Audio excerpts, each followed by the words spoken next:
Bonjour de Paris, everyone. It is Michael here. We are back with Offshore Citizen. We are in beautiful Paris, in France today, and we're going to depart from the subject a little bit of kind of tax planning, etc., to talk about a distinction for digital nomads around where they may like to live, or people in general who would maybe like to relocate somewhere.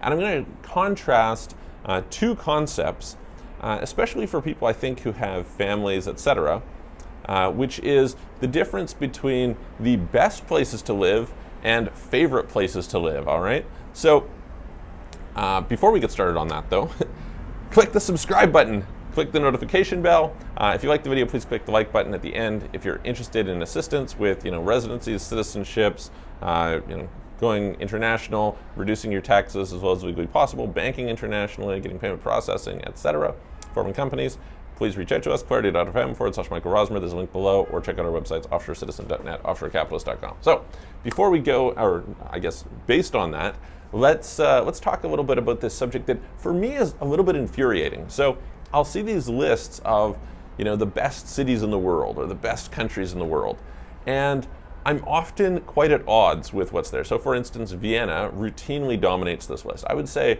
Vienna, let's see here, Australia, some of the Australian cities, some of the Canadian cities, in particular Vancouver, maybe Victoria, a little bit back in the day with Zurich. Some of these places have tended to rank as the top cities in the world to live in. And the problem is, as I go around, I don't find that people think this. So there's this bizarre disconnect between what the quote-unquote data says about the best places to live and what the actual experience of people is. And this is what I want to call the difference between the best countries or cities to live in and your favorite countries or cities to live in. And I'm going to give some highlights of a few places that I find that people love to live in that don't really rank very high on these lists. And we're going to talk a little bit about the subject of what you might do to optimize your lifestyle and your taxes around this. Okay, so I am here in Paris, and I love Paris. To me, it is probably one of the top 3 or so cities in Europe to visit. Anyway, not necessarily to live, but to visit. It's super expensive. I saw an apartment yesterday, 220 square meters with a view of the Eiffel Tower, 6.8 million euros. So pretty insane pricing. And honestly, 80 square meters in the downtown city center core, easily close to 2 million euros, and not crazy places. So very, very expensive place to be. At the same time, there is a reason that Paris is expensive. Things work, it's beautiful, the food scene is amazing, it has a lot to offer in terms of culture, etc. So there's a lot of people. I have a friend who was staying kind of, I don't know, maybe 6 months, a year ago. He's like, hey, he wanted to live in Paris for half a year or something like that. I was talking to some other friends, very worldly people, well-traveled, etc., and they're like, yeah, we'd love to go and live in Paris for part of the year.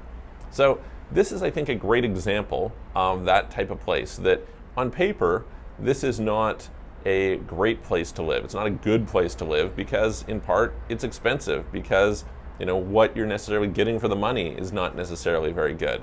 It's one of the reasons why, say, New York doesn't rank very high on the places that are the best places to live. But at the same time, you're just like, hey, it's Paris. Look at that. It's pretty awesome, right?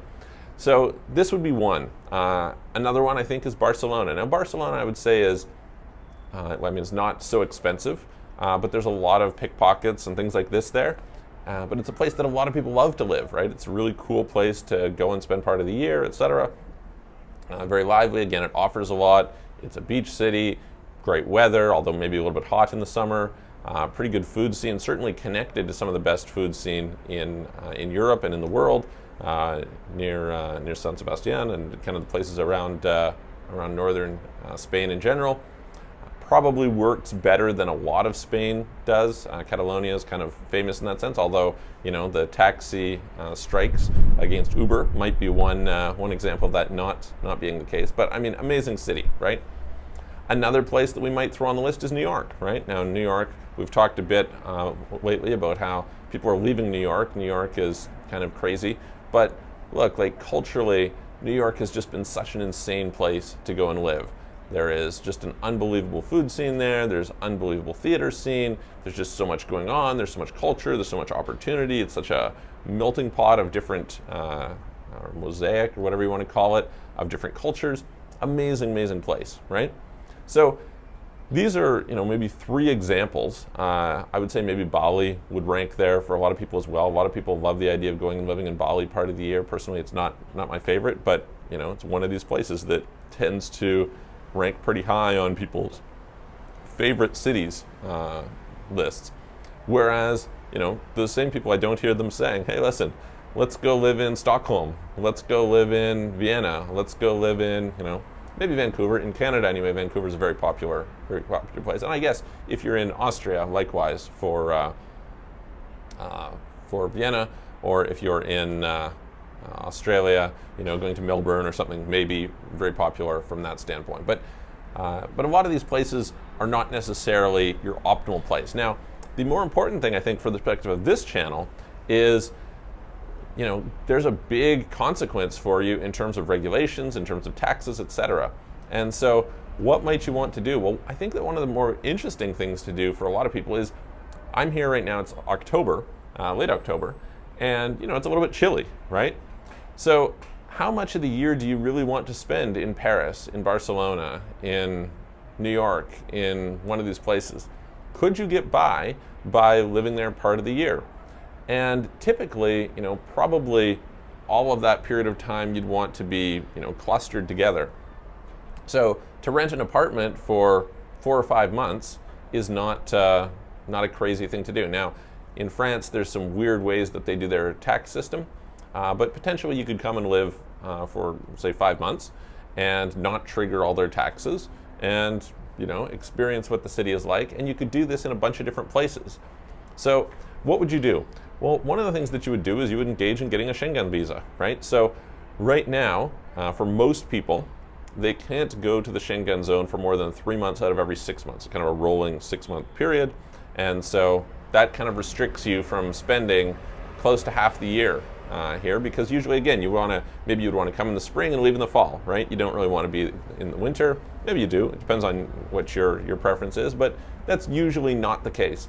And so what are your options? Well, I think your best option is to say, hey, listen, I'm going to go get a Schengen visa in a country that is easy to get one, in a country that, gives me a little bit more favorable regulations, etc. And I'm going to spend part of the year living in this other place that I want to live in. And I think that's a really viable, great alternative for many, many people. So anyway, this gives us the question of what would be some of those programs. And I think, you have golden visa programs in France, or sorry, not in France, in Portugal, in Greece, in Spain. I don't know if I'm a big fan of the Spanish one, but anyway, kind of there's a program in Latvia where you can buy property. And then there's some other pretty easy visas to get in places like Portugal, in places like Spain. Again, the Spanish one not necessarily so attractive, but in some of the Eastern European countries, in Slovakia and Czech Republic and Lithuania and Latvia, those are kind of the top 4 for ease of getting set up there and having a residency, and that it's still fairly competitive as a place to live. This is a pretty good option. The best part about this is these lead to citizenship, and once you have citizenship in the EU, you get a lot of flexibility around how you can move around, where you can live, as well as potentially good visa-free travel and potentially a good backup plan. So anyway, I wanted to kind of express this difference between the favorites and the best, and note that in reality, people's favorite places to live are often not the quote-unquote best places, and that you have an opportunity to come and check out and live in a pretty awesome place. You can still optimize for your taxes if you do it carefully in terms of your residency permits, in terms of how much time you spend, in terms of how your businesses are structured, or your income is structured, etc. And so if you'd like assistance with that, please reach out to me. You can book a call on the link below, clarity.fm/Michael Rosmer. You can visit our websites, offshorecitizen.net, offshorecapitalist.com. And you can please click the subscribe button, click the notification bell. If you like the video, please click the video. And please tell me, what are your favorite countries and cities that you would maybe want to live part of the year in, if not all the year? In my opinion, there's no one perfect place, but there's maybe like 3 perfect places that you can spread out around the world, or at least 2, and divide accordingly. So anyway, I hope that helps. We will see you guys on the next video.